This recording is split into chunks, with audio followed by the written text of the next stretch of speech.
आज हम जानने वाले हैं इस संसार की सबसे पहली प्रेम कहानी के बारे में, जिसमें ना कोई शर्त थी, ना कोई बंधन, बस एक दृढ़ता थी, एक श्रद्धा थी।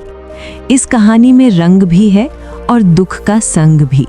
ये है शिव और सती की अमर प्रेम कहानी, जिसमें प्रेम है, त्याग है और अंत में एक नई शुरुआत है। तो आइए जानते हैं इस महान प्रेम कथा को, सती कथा को। सृष्टि के आरंभिक काल की बात है, जब ब्रह्मा ने अपने मानस पुत्रों को रचा। उन्हीं में से एक थे दक्ष प्रजापति, अत्यंत बुद्धिमान परंतु उतने ही अहंकारी। दक्ष को अपनी योग्यता, अपनी शक्ति और अपने सृष्टिकर्ता के कुल से उत्पन्न होने का बड़ा अभिमान था। तब उन्होंने वर्षों की तपस्या की और देवताओं से वरदान पाए और उनके घर में एक सुंदर कन्या की प्राप्ति हुई, वही जिसे हम आज देवी सती के नाम से जानते हैं। सती का जन्म किसी साधारण कन्या की भांति नहीं हुआ था। उनका स्वरूप स्वयं शक्ति का अंश था। कहते हैं वो स्वयं आदि शक्ति का अवतार थीं। दक्ष को अपनी पुत्री पर गर्व था, लेकिन साथ ही उसके मन में एक अभिलाषा थी कि वो अपनी इस कन्या का विवाह किसी महान देवता, किसी वैभवशाली राजकुमार या किसी प्रतिष्ठित गृहस्थ से करेगा। उन्होंने ये कभी कल्पना भी नहीं थी कि उसकी पुत्री का हृदय वहां बन चुका है जहां वैभव का कोई मोल नहीं, जहां प्रेम ही आभूषण है। देवी सती बचपन से ही विचित्र स्वभाव की थी। अन्य कन्याओं की तरह ना तो उन्हें श्रृंगार में रुचि थी, ना ही राजकुमारी की तरह जीवन जीने की इच्छा। जब जब वो शिव की चर्चा सुनती, जब किसी ऋषि मुनि द्वारा शिव की महिमा का वर्णन होता, उनका हृदय गहरे भावों से भर उठता। शिव जो शमशानवासी हैं, जो मृग चर्म धारण करते हैं, जिनके दोस्त भूत प्रेत हैं, सर्पों को आभूषण की तरह पहनते हैं, आम कन्याओं के लिए ये भय का कारण होता था, पर सती के लिए यही शिव उनके आत्मा में बस चुके थे। धीरे धीरे ये आकर्षण भक्ति में बदला और भक्ति प्रेम में। अब सती का एक ही लक्ष्य था, शिव को पति रूप में प्राप्त करना। पर यह मार्ग आसान नहीं था। जब दक्ष को सती की इच्छा का आभास हुआ तो वो क्रोधित हो उठे। उसकी आंखों में तो शिव एक जंगल में भटकने वाले योगी मात्र थे। उन्होंने सती को समझाने का प्रयास किया कि वो किसी योग्य राजकुमार और सम्माननीय वर को चुने, पर सती अब निर्णय कर चुकी थी। उन्हें किसी धन, वैभव या पद की आवश्यकता नहीं थी। उन्हें चाहिए था वो परम पुरुष जो संन्यास में भी पूर्ण है, जो मौन में भी संपूर्ण है। और इसी लक्ष्य के लिए सती ने आरंभ की कठोर तपस्या। पर्वतों की गुफाओं में प्रचंड वायु और वर्षा के बीच सती ने भोजन तक त्याग दिया। उन्होंने पृथ्वी पर बैठकर खुले आकाश में बिना निद्रा केवल शिव के ध्यान में लीन रहकर दिन, सप्ताह और महीनों का तप किया। देवताओं तक को आश्चर्य हुआ कि एक कन्या इतनी कठोर तपस्या कैसे कर सकती है। और जब उनकी तपस्या की अग्नि ने तीनों लोकों को प्रभावित करना शुरू किया, तब अंततः भगवान शिव ने उनकी भक्ति को स्वीकार करने का निर्णय लिया। पर यह तो आगे की कथा है। अभी तो एक पिता के अहंकार और एक पुत्री के समर्पण की टकराहट शुरू हुई है। जहां एक और दक्ष चाहते हैं कि सती उसके राजनीतिक सपनों की सीढ़ी बने, वहीं दूसरी ओर सती हर सांस के साथ शिव का नाम जपती है। यही संघर्ष इस प्रेम कथा की पहली चिंगारी है, एक ऐसी चिंगारी जो आगे चलकर एक भीषण अग्निकांड बन जाएगी। सती अपनी तपस्या में लीन थी। उनका एकमात्र उद्देश्य था शिव की प्राप्ति। उनकी भक्ति से प्रसन्न होकर शिवजी उनके सामने प्रकट हुए और बोले, हे देवी, आप अपनी तपस्या को विराम दीजिए। मैं आपकी अनंत तपस्या से प्रसन्न हुआ। ऐसी अनंत तपस्या जो तीनों लोकों को डगमगा दिया। पूरे सृष्टि में आज तक किसी ने भी नहीं किया था। देवी, आप अपनी इच्छा व्यक्त कीजिए। जैसे ही सती ने अपनी आंखें खोली, उनके सम्मुख खड़े थे वही जिनके लिए उन्होंने सब कुछ त्याग दिया था। सती बोली, प्रभु, आप मुझे अपनी अर्धांगिनी के रूप में स्वीकार कीजिए। शिवजी ने उनके तप, प्रेम और अटल श्रद्धा को देखा और कहा, हे देवी, तुम्हारा प्रेम मुझे बाध्य करता है। आज मैं तुम्हें अर्धांगिनी के रूप में स्वीकार करता हूँ। इस वचन के साथ पूरे ब्रह्मांड में आनंद की लहर दौड़ गई। देवताओं ने पुष्प वर्षा की और फिर आया वो शुभ दिन जिसका साक्षी स्वयं ब्रह्मा जी, विष्णु जी और सारे लोक हुए। शिवजी बारात लेकर स्वयं कैलाश से निकले, पर यह कोई साधारण बारात नहीं थी। इसमें भूत, प्रेत, पिशाच, नाग, सिद्ध, योगी, अर्षि देवता सब सम्मिलित थे। शिवजी की सवारी नंदी थी। शरीर पर भस्म, जटा से गंगा, गले में नाग, ये स्वरूप देख सभी स्त्रियां भयभीत हो उठी, पर सती के चेहरे पर गर्व था। स्वयं ब्रह्मा जी ने मंत्रोच्चारण किया, विष्णु जी ने कन्यादान किया और समस्त लोगों ने इस मिलन का स्वागत किया।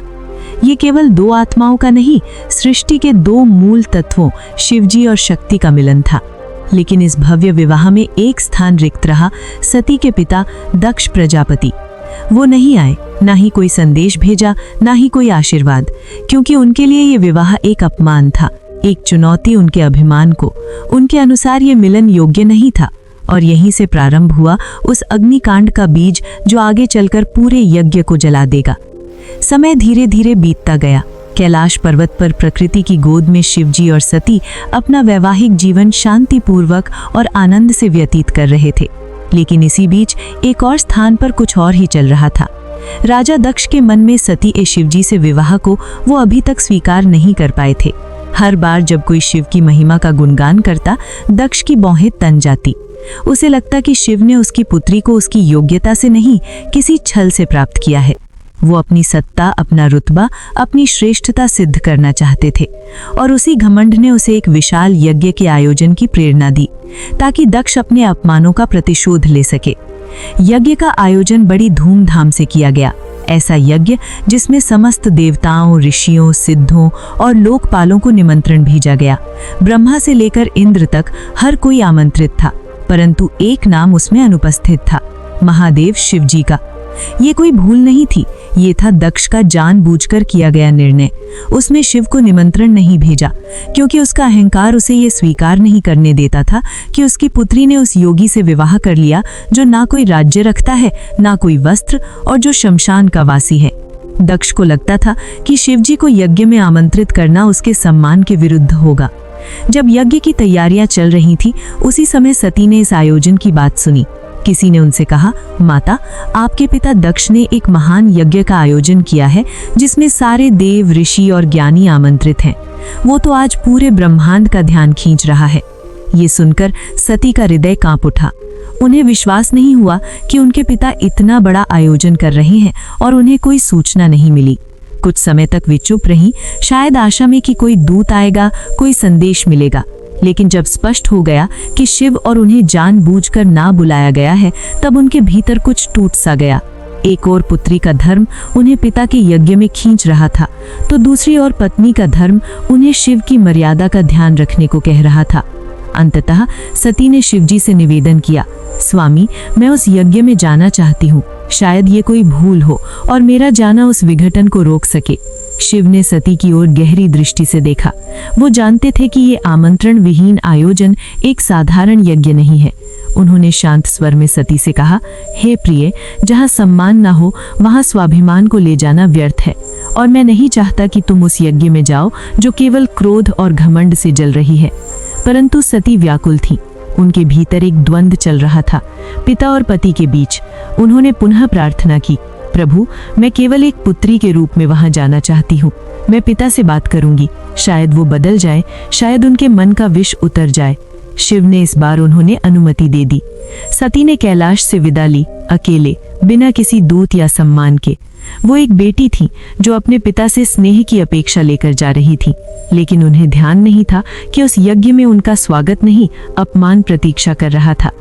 सती जब यज्ञ स्थल पर पहुंची तो उनके मन में उम्मीद थी कि पिता के नेत्रों में बेटी को देखकर कोमलता जगेगी, उनके मुख से स्वागत के शब्द निकलेंगे।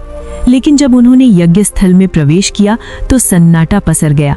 उनका कोई स्वागत नहीं किया गया, कोई आसन नहीं दिया गया, जैसे वो वहां उपस्थित ही ना हो। वहां बैठे देवताओं की आंखों में असहायता थी। सती ने पिता की ओर देखा, धीमे स्वर में कहा, पिताश्री, क्या आप नहीं चाहेंगे कि आपकी पुत्री भी इस पावन महायज्ञ में सम्मिलित हो? दक्ष ने क्रोध भरी आवाज के साथ उत्तर दिया, पुत्री, जिस दिन तूने उस नग्न भस्म अवघड़ को अपना पति चुना, उसी दिन तू मेरी पुत्री नहीं रही। दक्ष का स्वर ऊंचा हो रहा था और उसके शब्द जैसे शिवजी के लिए विष से भरे बाण हो। ये सुनकर सती की आत्मा कांप उठी। ये केवल अपमान नहीं था, ये शिवजी के उस स्वरूप का तिरस्कार था जो समस्त सृष्टि का आधार है। वे उठी, सभा की ओर देखी और बोली, तुम सब यहाँ धर्म की बात करने आए हो, यज्ञ की बात करते हो, पर जिस शिव के बिना कोई यज्ञ संपन्न नहीं हो सकता, उसी शिव का आप अपमान करते हो। फिर उन्होंने आगे कहा, जिसे तुम अवघड़ ढेते हो वही काल का भी काल है, जिसे तुम शमशानवासी कहकर हंसते हो वही मृत्यु से परे है, और जिसे तुम भस्मधारी कहते हो वही भस्म से मोह को जलाता है।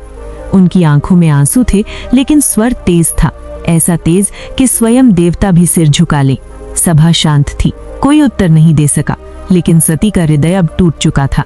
उन्होंने कहा, जिस शरीर ने आज मेरे प्रभु का अपमान सुना है, वो शरीर अब इस संसार के योग्य नहीं, और वे सीधे यज्ञ कुंड की ओर बढ़ी। वहां उपस्थित देवता उन्हें रोकना चाहते थे, पर सती अब कोई नारी नहीं थी, वो साक्षात अग्नि बन चुकी थी। उन्होंने अपने नेत्र बंद किए, शिव का स्मरण किया और अग्नि में कूद पड़ी। उनके चेहरे पर भय नहीं था, बल्कि एक शांति थी, एक समर्पण था जो पूरे यज्ञ मंडप को झंझोर कर रख दिया। अब इस यज्ञ की अग्नि से वो तूफान उठने वाला था जो पूरे संसार को तबाह करने वाला था।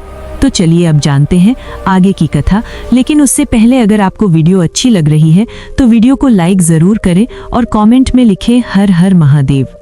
वहीं कैलाश में शांति थी, क्योंकि महादेव को इस घटना का अभी तक कोई सूचना नहीं था, पर वो शांति तूफान से पहले की थी। जब भगवान शिव को ये ज्ञात हुआ कि उनकी अर्धांगिनी अग्नि में समर्पित हो गई, तो उनके हृदय में तूफान उमड़ पड़ा।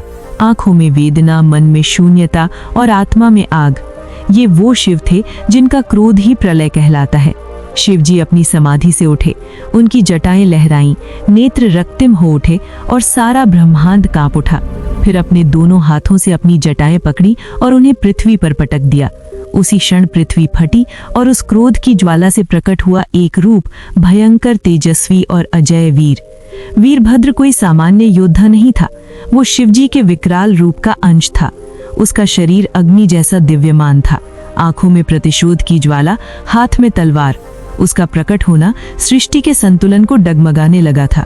वीरभद्र प्रचंड गति से यज्ञस्थल की ओर बढ़ चला। जिस दिशा में वो चलता, धरती कांपती, आकाश बदलता और देवताओं के हृदय कांप उठते। जैसे ही वीरभद्र यज्ञ स्थल पर पहुंचा, आकाश में अंधकार छा गया और वीरभद्र प्रकट हो चुका था। उसकी उपस्थिति मात्र से यज्ञ की अग्नि धरा उठी। वो बिना रुके आगे बढ़ा। पहले यज्ञ वेद को तोड़ा, फिर वेद पाठ करने वाले ब्राह्मणों को हटाया। उसकी आंखों में एक ही लक्ष्य था, दक्ष। वीरभद्र के सामने कोई नहीं टिक सका। वो अकेला था परंतु अजय। उसके प्रत्येक प्रहार में शिव जी का प्रचंड शक्ति था और हर गर्जना में सती का विलाप। अंततः वो दक्ष के सामने पहुंचा। दक्ष अब भी अपने अभिमान में डूबा था। वो चिल्लाया, मैं यज्ञ करता हूँ, मुझे कोई छू नहीं सकता। वीरभद्र ने उसकी आंखों में देखा और कहा, तू पिता कहलाने योग्य नहीं। आज तुझे उसी अग्नि में भस्म करूंगा जिसमें तूने धर्म का मजाक उड़ाया। और एक ही झटके में वीरभद्र ने अपनी तलवार से दक्ष का सिर धड़ से अलग कर दिया। पूरी सभा में सन्नाटा छा गया। देवता स्तब्ध रह गए। यज्ञ की अग्नि बुझ गई और पृथ्वी पर सिर्फ राख रह गई, वो राख जो अहंकार, अधर्म और अपमान की अंतिम परिणति थी। वीरभद्र शिव की आज्ञा पूरी कर चुका था। जब महादेव यज्ञ स्थल पर पहुंचे, उन्होंने सती के जले हुए शरीर को देखा। वो दृश्य ऐसा था जिसने स्वयं काल को रुला दिया। शिवजी ने धीरे हाथों से अपनी सती को बाहों में उठा लिया। उनकी आंखों से आंसू थे और फिर वो चल पड़े। शिवजी सती के शव को अपनी गोद में लिए पूरे ब्रह्मांड में भटकने लगे। उस विरह में जो पूरे ब्रह्मांड को भयभीत कर रहा था, ब्रह्मांड असंतुलित होने लगा। देवता भयभीत हो उठे। यदि शिवजी यूं ही विलाप करते रहे तो सृष्टि का संतुलन टूट जाएगा, प्रलय आ जाएगा। तब सभी देवता भगवान विष्णु जी के पास पहुंचे और उनसे सृष्टि को बचाने की प्रार्थना की। तब विष्णु जी ने अपना सुदर्शन चक्र चलाया। जैसे ही सुदर्शन चक्र चला, उसने सती के शरीर को टुकड़ों में विभाजित कर दिया। शिव जी कुछ क्षणों के लिए रुके, पर प्रतिरोध नहीं किया। ये सृष्टि के लिए आवश्यक था। जहां जहां सती के अंग गिरे, वहां दिव्य ऊर्जा फैल गई। पृथ्वी के वे स्थान शक्ति से भर उठे और वहीं बने शक्तिपीठ। ये कोई सामान्य स्थल नहीं थे, ये उस अमर प्रेम की गवाही थे जो शिव जी और सती के बीच था। ये थे वे स्थान जहां स्त्री शक्ति, प्रेम, बलिदान और भक्ति सब कुछ एक साथ साकार हुए। कुछ स्थानों पर सती की आंखें गिरी, कहीं उनका हृदय, कहीं उनके केश, तो कहीं उनके चरण, और हर स्थान एक केंद्र बन गया मां शक्ति का, जो हर रूप में पूजनीय हुई, कभी दुर्गा, कभी भैरवी, कभी भवानी। यही वे स्थान हैं जिन्हें आज हम कामाख्या, वैष्णव, ज्वाला, हिंगलाज और तारापीठ जैसे नामों से जानते हैं। इस प्रकार सती के वियोग से जन्मे ये शक्तिपीठ न केवल देवी के अंग है, ये उस प्रेम की अटूट उपस्थिति है जो आत्मा से आत्मा तक जोड़ता है। शिव अंततः हिमालय लौटे, पर अब वो ध्यान मग्न हो गए। वर्षों तक एक चट्टान की भांति बैठ गए, समाधि में डूबे, न शब्द, न गति, न भावना, बस मौन और सती की स्मृति। काल की धारा आगे बढ़ती है, युग बदल जाते हैं, पर कुछ कहानियां समय की सीमाओं से परे होती है, और सती की कथा उन्हीं में से एक है। वो प्रेम जो अग्नि में तपकर शुद्ध हुआ था, वो विरह जो तांडव बन गया था, उस अधूरी यात्रा को अब पूर्ण होना था। पर यह कहानी यहाँ समाप्त नहीं होती। प्रेम का सफर यहीं पर रुकने वाला नहीं था। जहाँ अग्नि ने प्रेम का रंग दिखाया था, वहीं से एक नई दास्तान का पैगाम आने वाला था। सती के बलिदान से जो प्रेम जला था, वही आग पार्वती के रूप में फिर फलने वाला था। परंतु ये कहानी अगले आने वाले वीडियो में बताया जाएगा। हर हर महादेव।